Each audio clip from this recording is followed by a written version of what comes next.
નમસ્કાર મિત્રો, આજ રોજ જામનગરની પ્રજાજનોને કહેતા આનંદ થાય છે કે જામનગર મહાનગરપાલિકા દ્વારા જામનગરની પ્રજાને પહેલા એકાત્રે પાણી વિતરણ કરવામાં આવતું હતું, જે રોજનું 145 ml થી માંડીને 150 ml સુધીનું હતું. સરકારશ્રીના આદેશ અને બધા મહાનગરપાલિકામાં લગભગ મહાનગરપાલિકામાં રોજિંદુ પાણી અને પ્રજાજનોના પણ કહેવાથી રોજિંદુ પાણી આપવા આજ રોજ નિર્ણય કરવામાં આવેલો છે, જે પૈકી અમે લોકો રોજ પાણીનું હવે વિતરણ કરશું. એમાં 13 ઝોન છે, એમાં કાલથી દશેરાના દિવસે આપણે એક ઝોનમાં ટ્રાયલ માટે અત્યારે ટ્રાય કરી રહ્યા છીએ, જે રણજીતનગર સોલેરિયમ ઝોન છે, જેમાં દૈનિક આપણે 25 મિનિટ પાણીનું અત્યારે વિતરણ કરશું.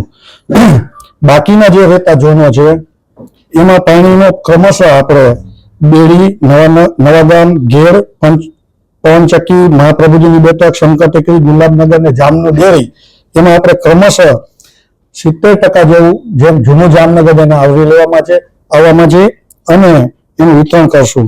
આ વિસ્તારોમાં કાલથી શરૂ થતું દશેરાના પવિત્ર દિવસે આપણે પાણીનું રોજ વિતરણ કરશું અને ક્રમશઃ આપણે ધીરે ધીરે 1 મહિના સુધીમાં તમામ જામનગરની પ્રજાને દૈનિક 25 મિનિટ પાણી મળી રહે એટલું આપણે પાણી બધાને આપશું અને પ્રજાજનોના લાગણી અને માન આપી આ નિર્ણય કરવામાં આવેલો છે. અત્યારે 45 મિનિટ જેવું થાય છે અને 145 ml થી 150 ml સુધીનું થાય છે વિતરણ. આપણે સમયનો ઘટાડો થોડોક કરેલો છે, એટલે રોજે રોજનું જે પાણી વેસ્ટેજ જતું હતું એ પબ્લિક પોતાનો સદુપયોગ એ સમયનો કરશે ને પાણી વેસ્ટેજ ન જાય અને રોજે જાય. જાણે ઘણા માણસો હોય કે એ દિવસે રજા હોય તો એ દિવસે પાણીનું વિતરણ હોય અને એ દિવસે પોતે ઘરે ન હોય તો પાણી એને મળતું નહીં, જ્યારે ઓપ્શન દિવસોમાં પણ એને પાણી પોતે ઘરે મળી રહે એના માટે 25 મિનિટનો આપણે કાર્યક્રમ રાખેલો.